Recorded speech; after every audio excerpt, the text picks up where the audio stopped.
Hola, buenos días. El día de hoy mi compañera Yadira Valenzuela y su servidora Bárbara Márquez hablaremos sobre el control de la cantidad y tamaños celulares. Para comenzar, debemos de saber que el tamaño de los órganos y el cuerpo humano se determina por tres procesos esenciales, los cuales son el crecimiento, división y muerte celulares. A su vez, cada uno de estos procesos dependen de programas intrínsecos de cada célula y es regulado por señales provenientes de otras células del organismo. Las células de un organismo pluricelular son miembros de una comunidad muy organizada. Estas son controladas de manera individual y sobreviven cuando son necesarias, se dividen cuando requieren otra célula y la cantidad de células también se regula por una muerte celular. A su vez, las células necesitan señales extracelulares y para estos procesos existen las moléculas que influyen en la supervivencia, crecimiento y división. Estas moléculas son proteínas solubles secretadas por otras células o proteínas que se encuentran en la superficie celular.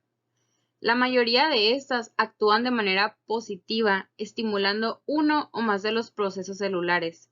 En cambio, existen otras que ejercen una acción negativa, inhibiendo un determinado proceso.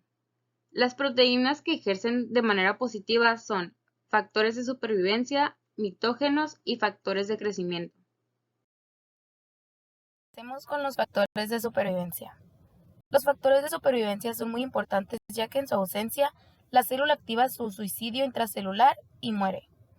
Estos factores por lo general se unen a receptores de la superficie celular. Después, estos son activados y activan vías de señalización intracelular que mantiene inhibido el programa de muerte celular. Estos factores aumentan la producción de BCL2, que es una proteína que suprime la muerte celular programada. Como podemos observar en la imagen, el receptor activado por el factor de supervivencia activa un regulador de la transcripción en el citosol. La proteína se desliza al núcleo y activa el gen que codifica la proteína BCL2, evitando lo que es la apoptosis. Los mitógenos son proteínas de señalización que se unen a receptores de la superficie celular. Estas proteínas actúan activando vías de señalización intracelular, las cuales eliminan los frenos moleculares intracelulares que bloquean la transición de la fase G1 del ciclo celular a la fase S.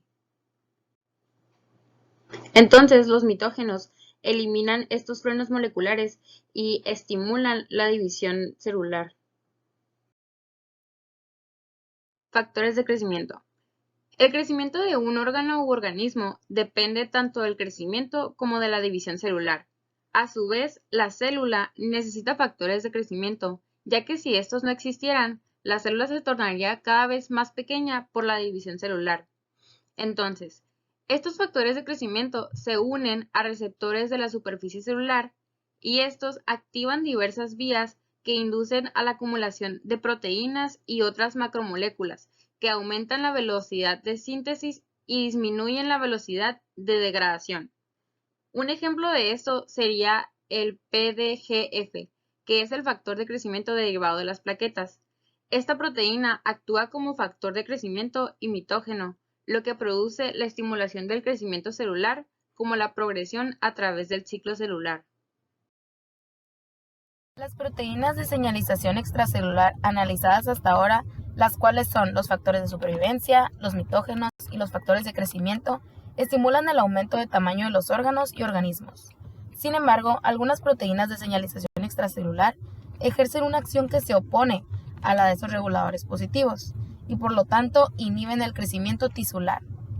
Como por ejemplo, la miostatina es una proteína de señalización que en condiciones normales inhibe el crecimiento. Sin embargo, en la imagen podemos observar un bovino criado con la finalidad de desarrollar músculos de gran tamaño debido a mutaciones del gen que codifica la miostatina.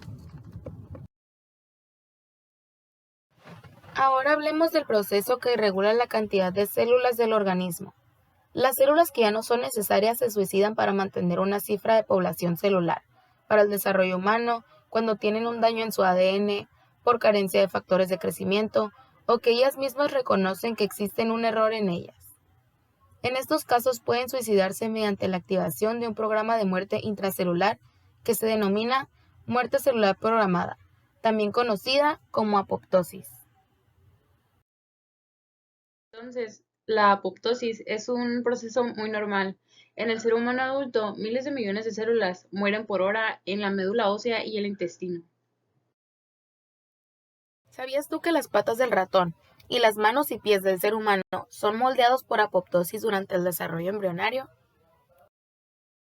En la siguiente imagen podemos observar una figura A y una figura B.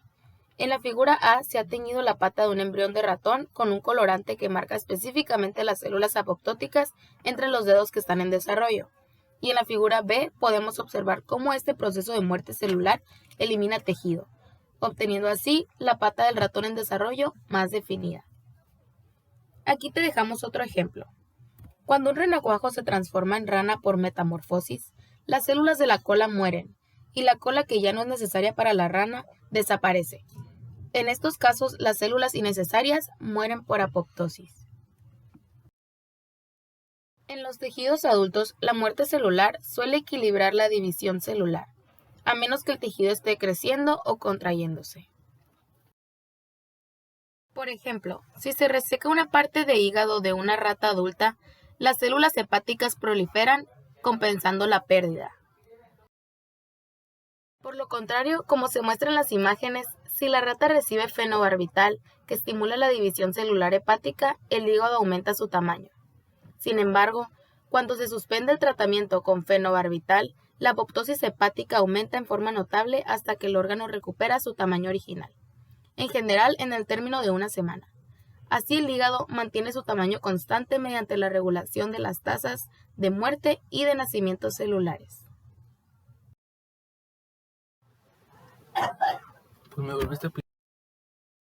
Por eso es más recomendable que una célula muera por apoptosis, ya que la muerte por apoptosis se hace de una manera limpia y segura sin dañar a las células adyacentes. Cuando una célula está a punto de morirse, se retrae y se condensa. El citoesqueleto se colapsa. La envoltura nuclear se desensambla. El DNA nuclear se fragmenta. La superficie celular se altera y atrae células fagocíticas, en este caso los macrófagos, que engloban la célula antes de derramar su contenido, lo que produce que la muerte sea limpia y no se derrame algún contenido. La eliminación rápida de la célula moribunda evita las consecuencias lesivas de la necrosis celular y permite que el fagocito recicle los componentes de la célula apoptótica. La apoptosis es una consecuencia de la activación de las caspasas. Cuando estas se encuentran desactivadas, también se les conoce como procaspasas. Y existen dos vías para activar la apoptosis, que es la vía intrínseca, también conocida como vía mitocondrial, y la vía extrínseca, que también se conoce como receptor de muerte. Todas las células animales contienen procaspasas, las cuales están inactivas y únicamente están esperando una señal para activarse y así poder destruir a la célula.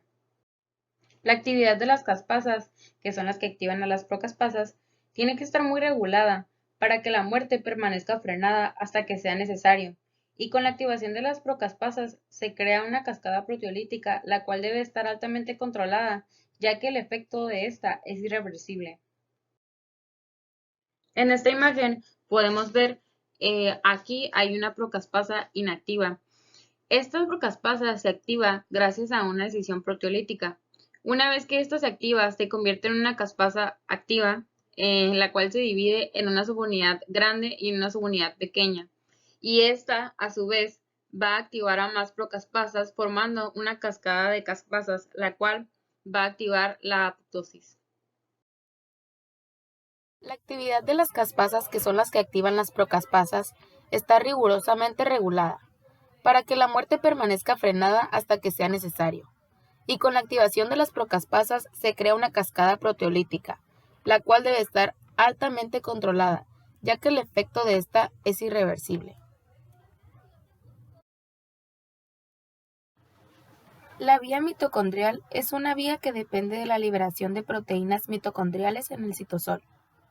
Una de las principales es el citocromo C, y esta vía se regula por las proteínas BCL2. Las proteínas BCL2 controlan la supervivencia o destrucción de la célula. Contamos con dos tipos de proteínas, las antiapoptóticas y las proapoptóticas. Las antiapoptóticas está la BCL2 y otras proteínas. Estas son las que están en contra de la apoptosis. Y en las proapoptóticas se encuentra la BAX, BAC y BAD. Estas son las que están a favor de la apoptosis. Aquí te mostramos una breve explicación. Como se encuentra en la primera imagen, están las proteínas BCL2, que son las que son antiapoptóticas. Al igual que se encuentra la BAC y la BAX, que son las proapoptóticas. En la segunda imagen observamos que ambas están unidas, y es cuando no se lleva a cabo la apoptosis. En la tercera imagen observamos que la BCL2 es bloqueada, haciendo que la BAC y BAX, como se muestra en la cuarta imagen, se unan a la mitocondria, haciendo que el citocromo C se libere.